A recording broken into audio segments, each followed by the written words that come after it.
So we're gonna talk about offer to lease, how to draft offer to lease. This is for commercial. So some of you may have client want to lease a retail or office or industrial. So this agreement will come in handy.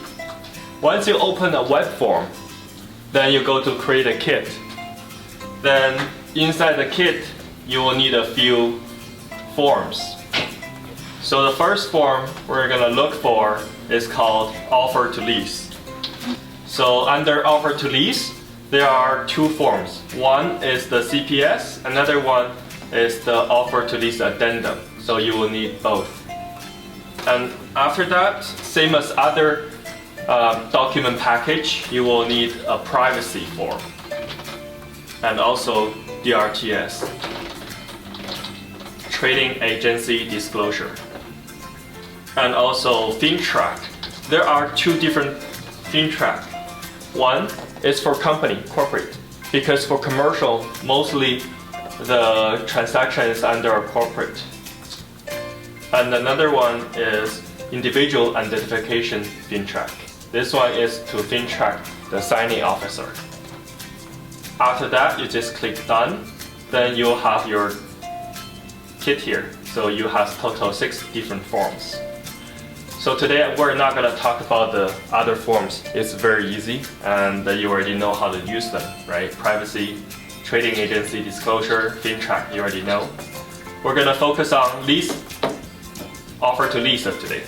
So once you open it, the cover page, you don't have to do anything. The cover page is just explaining what are you going to face.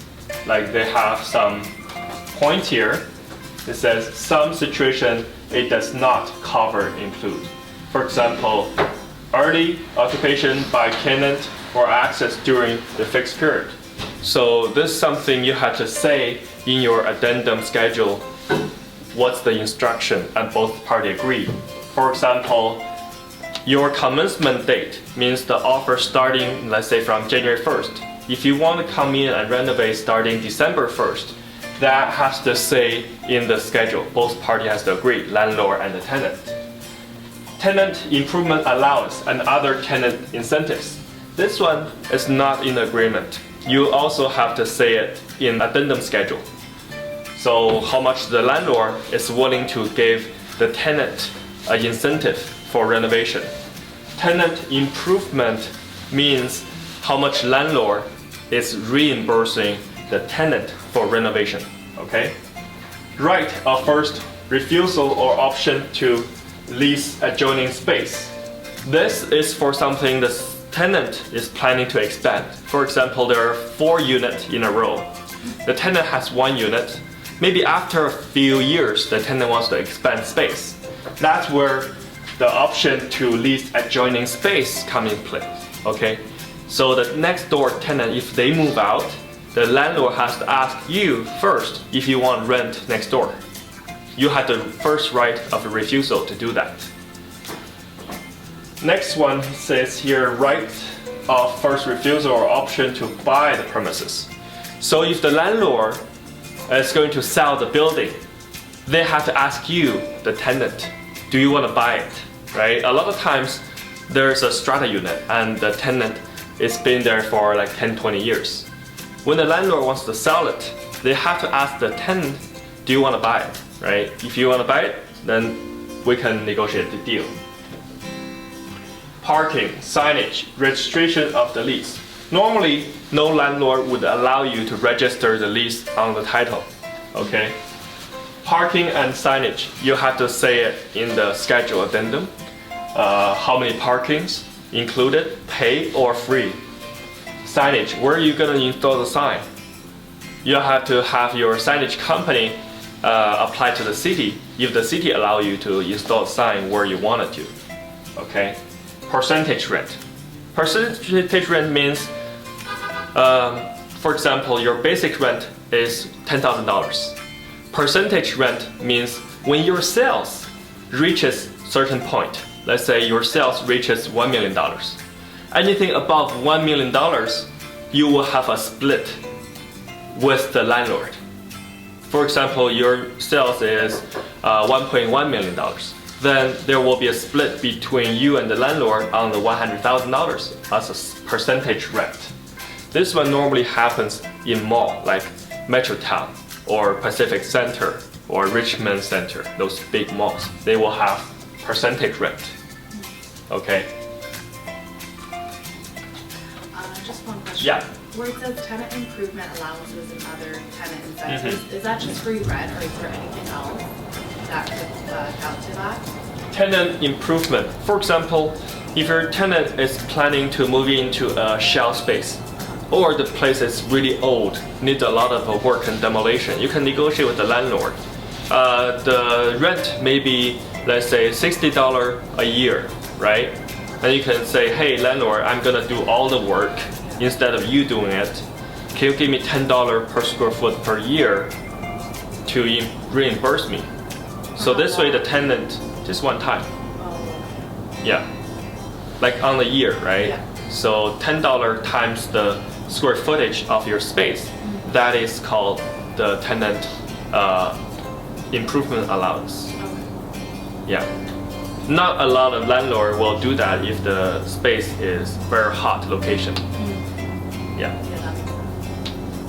Normally the landlord would do it when the space is in shell condition, when it was brand new.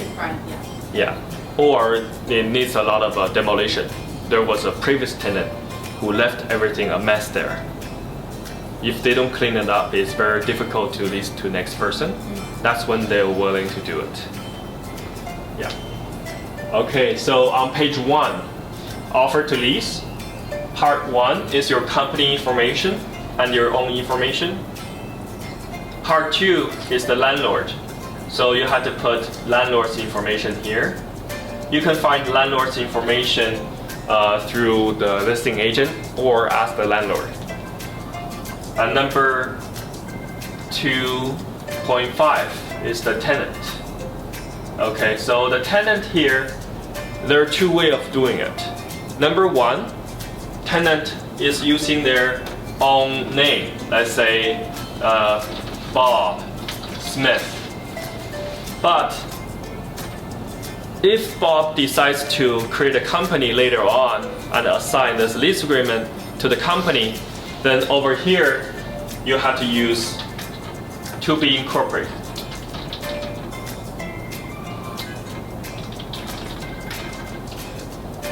Or company name directly. So that's what you put on the tenant. Because normally you will ask the tenant to incorporate a company. You don't want them to put all the liability on their personal, right? Personal, like they have, if they bankrupt, it becomes unlimited liabilities, right? If they put it under a company, it's limited liability. So if they don't have it yet, we can put to be incorporated. To be incorporated, yeah. Now, of course, you gotta put their occupation here, what they're gonna do, right? Tenant operating name. If they have existing business, then you put operating name. If their first time, probably they don't have a name yet. Covenanter. This one is like a guarantor. Normally, you will have company name as a tenant. And director, the principal, will be the covenanter. Or they find somebody willing to be the guarantor to be the covenanter. So normally this will be the same, Bob Smith. So you have to know what this means, covenanter. So if the company go bankrupt, the landlord would go to this person to ask for rent. Okay, because normally if you don't have a covenanter, the landlord won't lease it to you, or they will ask for a bigger deposit.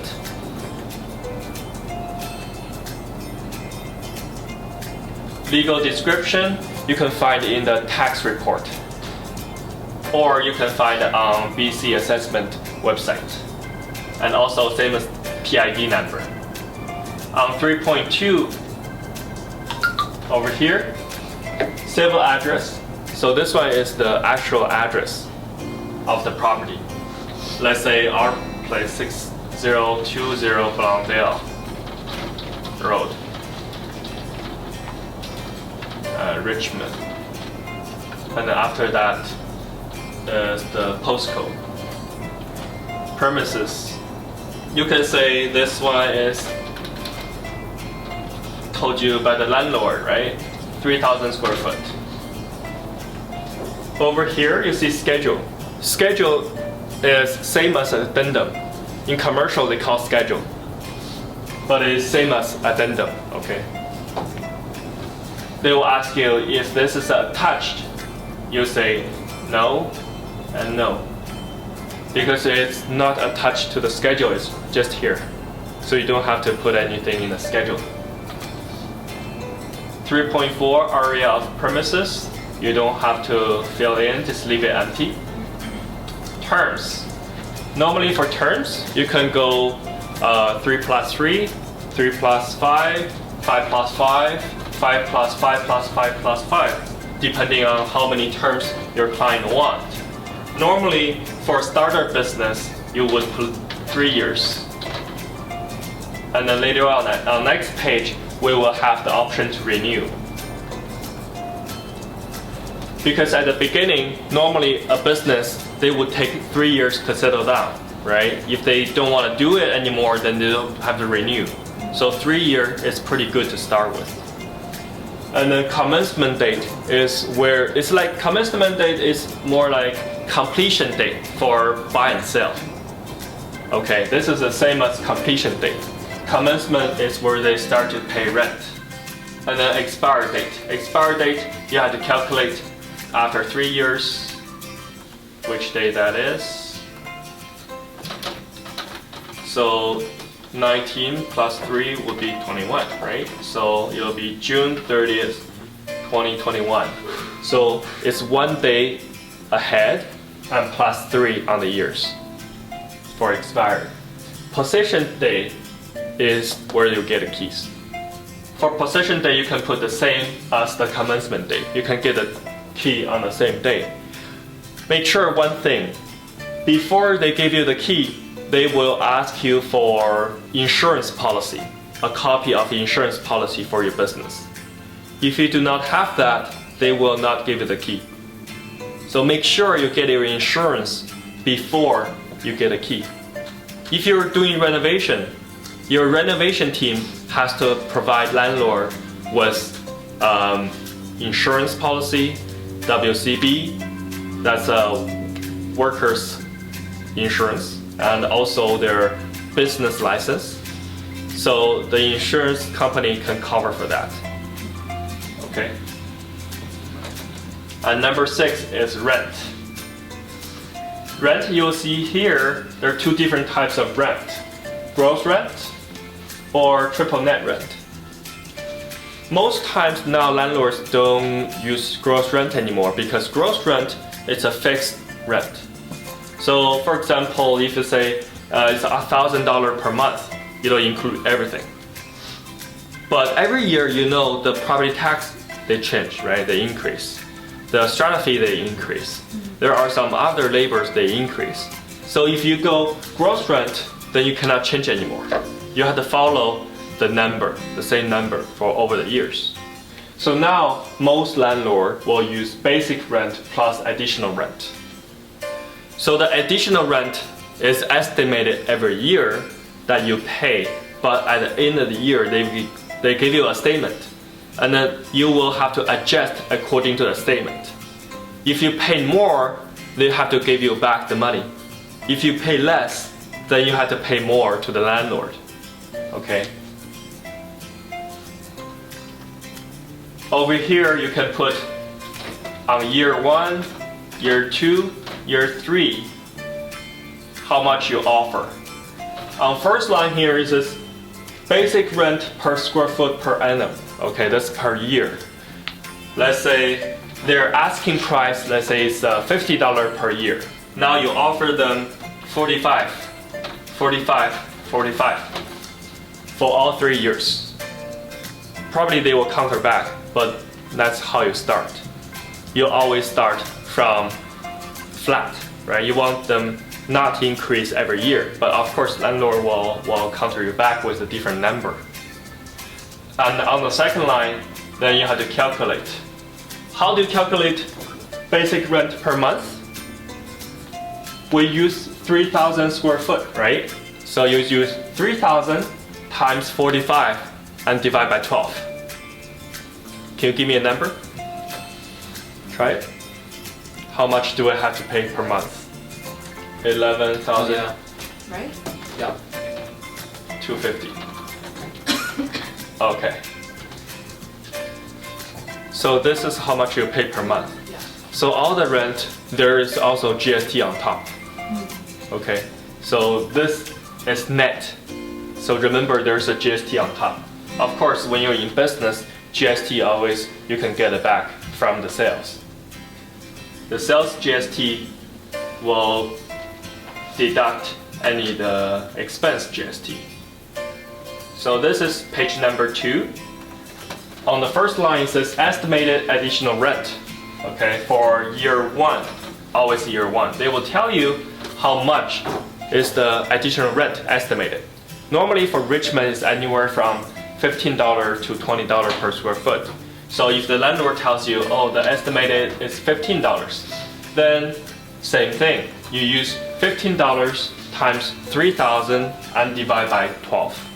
Same calculation method, okay? Rent schedule.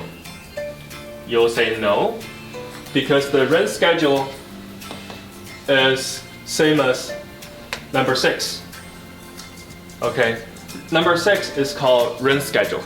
Rent schedule is actually more detailed information. Normally what they do is they put in a schedule, say year 1, 2000 from which month to which month. Let's say 2020 to 2021, you pay this much.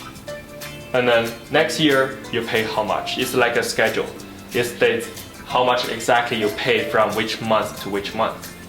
That's a rent schedule. Normally, when you're doing offer back and forth, we don't use that because there's too much information to change. It'll be very messy and easy to make a mistake. So normally, we don't include rent schedule until it's finished negotiation. Permitted use, number 7. This one is very, very important because this one will decide the usage on your lease agreement. For example, if you're saying here, we're gonna do a, let's say, bakery, okay? Then you can only sell stuff that's related to bakery. You cannot run a restaurant. You cannot run, let's say, a marijuana store, okay? Because in the lease agreement, you'll say bakery. If you do something else, the landlord can come in and kick you out. Yeah. And if you do, okay, number 8, landlord's improvement. This is something you negotiate too. When you open, you say, hey landlord, can you do this for me? Can you add a wall? Or can you take away this wall? Or can you take away the previous renovation altogether? So that's called landlord's improvement. Improvement here in commercial, it means renovation. Okay, improvement means renovation. So if you want anything done, you need to write it. Yes. Everything in commercial has to be in writing. No verbal stuff, okay? Because nobody remember, well, it doesn't work. So normally here we will click none because the landlord is not gonna do anything, so we just click none. Tenant improvement. Tenant improvement here is a view date. You can just put whatever date you viewed the property. And tenant improvement, you'll click here, yes. You will say it in the schedule what your tenant is going to do, what your tenant is going to renovate in the store, right? For example, you're gonna add a grease trap for a restaurant. You're gonna add a new ventilation system for the restaurant, right? So you're gonna have to write everything in a schedule. Like everything the tenant's gonna do. Yes. Okay. because the landlord has to decide if they want to let you do it or not, right? The landlord may not want you to do this. You have to follow the landlord's direction. Yeah, because let's say you want to open a hole on this wall. This wall is outside. It's like an exterior wall, right? You want to open a hole here. You have to let the landlord know. Otherwise, if you did that without landlord's permission, then they can kick you out because this hole may destroy the property. The structure will be destroyed. So everything you have to get landlord's permission before you do anything. And number 10 is lease. Is there a lease attached? Normally no, because this is offer to lease. Normally the lease agreement are provided by the landlord, not the tenant. So just click no. And over here, 10.2. Lease to be provided by landlord within, normally we'll say 14 days of acceptance. After this offer being accepted, the landlord will provide you with the lease agreement within 14 days because the lawyer normally takes that long to prepare a lease agreement unless the landlord has a template already. And then 10.3 it says lease to be renewed and approved by tenant. So normally we put also here, let's say 7 days. After you receive the lease agreement from the landlord, you have 7 days for your lawyer to review it. So always ask your tenant to find a lawyer to review this lease agreement with them, not you. Because if you review the lease agreement with your client, something goes wrong, it's your liability. Because you're not lawyer, you cannot give them legal advice. Okay? Ask them to make sure you email your client saying, please review it with your lawyer by email, always. Okay? Otherwise, when there's something wrong, then they can go back and sue you, saying you didn't protect me. But actually you did, right? You sent them to their lawyer. Number 11 is option to renew. So after the 3 years, what happens? You have to renew a contract, right? But if you don't have option to renew, the landlord could rent to anybody. They can lease it to anybody after the term. So here, you can say, I want 1 renewal term, or you can say, I want 2 renewal term.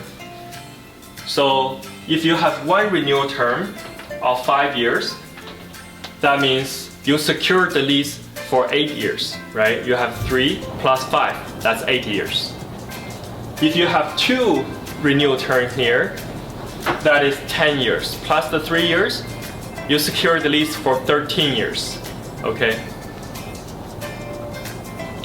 Renewal notice to be provided by the tenant in writing, normally for 11, 12, and 6 months, required by the landlord.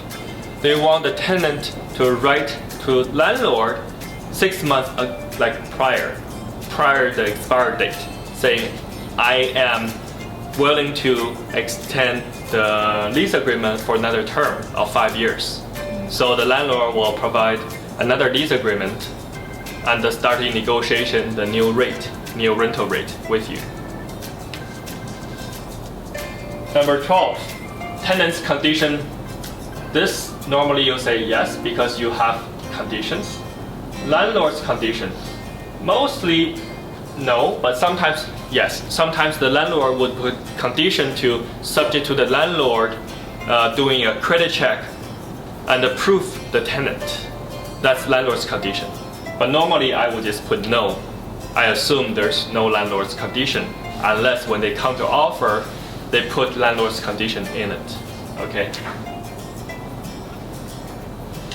Deposit.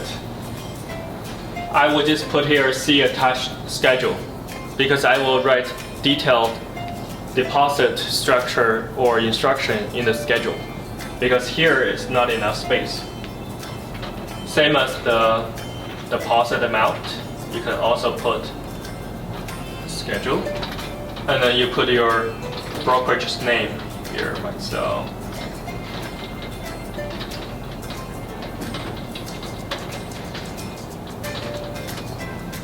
Deposit paid to trust. your own brokerage. Deposit to be applied as follows. This one, you just leave it empty because everything will be in the schedule. So now we go to agency disclosure. 15. So you can see 15.2, you're representing the tenant, right? Your name and brokerage name is already there. The landlord, they may or they may not have an agent. If they do have an agent, put their agent name. If they don't have an agent, say no agent. If the landlord has no agent, then you have to have a fee agreement with the landlord. Remember last week we talked about fee agreement, right? The fee agreement, you would say the landlord pay you the commission and the tenant is represented, landlord is not represented, okay? And then if the landlord is not represented, then you need to have unrepresented risk and also a trading agency disclosure checked on unrepresented party for the landlord. But you also have to fin check the landlord and the landlord's company, okay? Remember the paperwork. Number 16 is the offer. So this date, you can open, let's say, negotiation. I think the negotiation will go for maybe 5 days. Then you just put 5 days here. Instead of going counter back and forth, you change the date all the time. You just put 5 days. It's not like residential buy and sell. You want to push them into a deal like in 24 hours. In commercial, it doesn't work that way. You cannot push a landlord unless the property's been on the market for 3 years. They're very desperate to lease.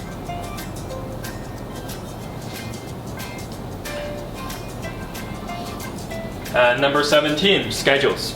Schedule, like I said, is addendum. Over here, you just check whatever that's in the schedule. Premises, say we don't have that. Premises, an area of premises, sometimes the landlord's agent or the landlord will provide you with a diagram. Let's say a floor plan. There are multiple units. They will use a red line to circle the area and say how big is the space. And that's when you say it's attached. But normally we don't have that. We just say no. A rent schedule, not attached. Landlord improvement, no. And tenant improvement, yes. Lease, no. Tenant's condition, yes. Landlord's condition, no.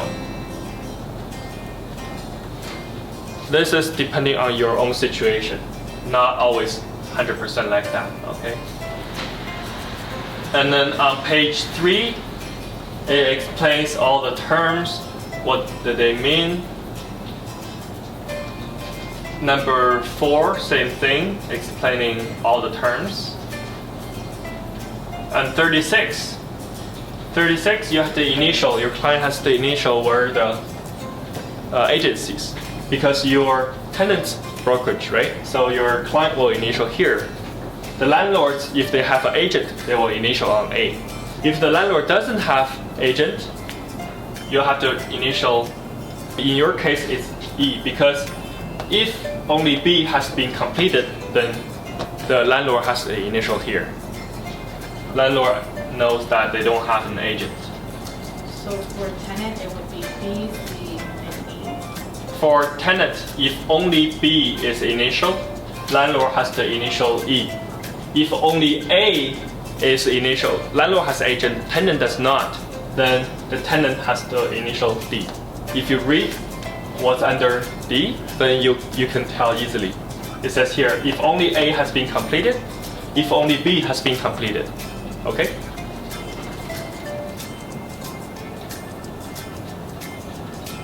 And then everybody signs here, the tenant, they have to sign here, and they have to sign here, commenter and tenant.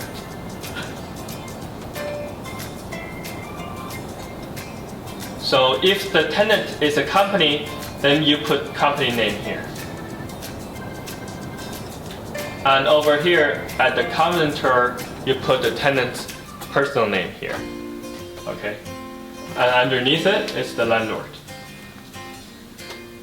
So that's everything for the lease agreement part. Now we're gonna talk to you about the schedule. So like I said, I use everything as a template. It'll be easier for you to use it next time. So when you're doing residential transactions, for all the subject you put into a template. Next time you can just copy and paste. It's a very easy way of doing it. So normally I would copy everything into the schedule and delete the terms I don't need. So for deposit, I would say the tenant will provide how many months of gross rent plus GST as deposit. Upon all subjects are removed within 1 business day by bank draft. The deposit includes first month's gross rent plus GST. So let's say I put 3 months here. That means I give the landlord 3 months deposit, and this 3 months is including my first month's rent. So which means on the first month I don't have to pay the rent, it's already been paid in the deposit. The landlord just deduct from the deposit which I gave to the landlord. And the landlord will hold another 2 months of rent as security deposit. Okay. Tenant subject. Subject to the tenant complete a feasibility study at the tenant's cost. Satisfactory to the tenant on or before a date. So including but not limited to zoning, signage, renovation cost, etc. So your tenant has this long period, let's say before, let's say August 1st, right? Then you have tenant has to do everything before the date to complete the feasibility study, which including, let's say they want to apply for business license for a bakery. Then they have to go to the city hall and ask the city hall if they are allowed to do bakery at this location. And also, if the zoning doesn't allow bakery, then they have to do a development application to the city. Then they have to talk to their architect designer to provide 5 copies of drawings. They have to provide drawings to the city hall to apply for development permit. The city wants to know exactly where you're going to put the sink, where you put the grease trap, where you put the ventilation, and what class is the ventilation. Is it class 1, class 2? All the details. So the city has to know everything before they give you approval. Okay, so that's what you use this clause here for. Subject to the tenant at the tenant's cost enter into a lease agreement with the landlord satisfactory to the tenant and the tenant's lawyer on or before date. So I always put that in case the client does not go to a lawyer, because you already put here, all right, to protect you. If the tenant removes this subject, that means the tenant already done their own due diligence. Okay, so they have their lawyer look at their lease agreement, and the lawyer has already given them advice. Number 3, subject to the tenant obtain signage installation approval from the city and the landlord on or before date. So signage is not like you say, I want to install a sign here, you can do it without permission. All signage has to go through city and the landlord, because the signage may affect other tenants, or the signage location may not have a permit from the city. So you have to get a city permission to install the signage.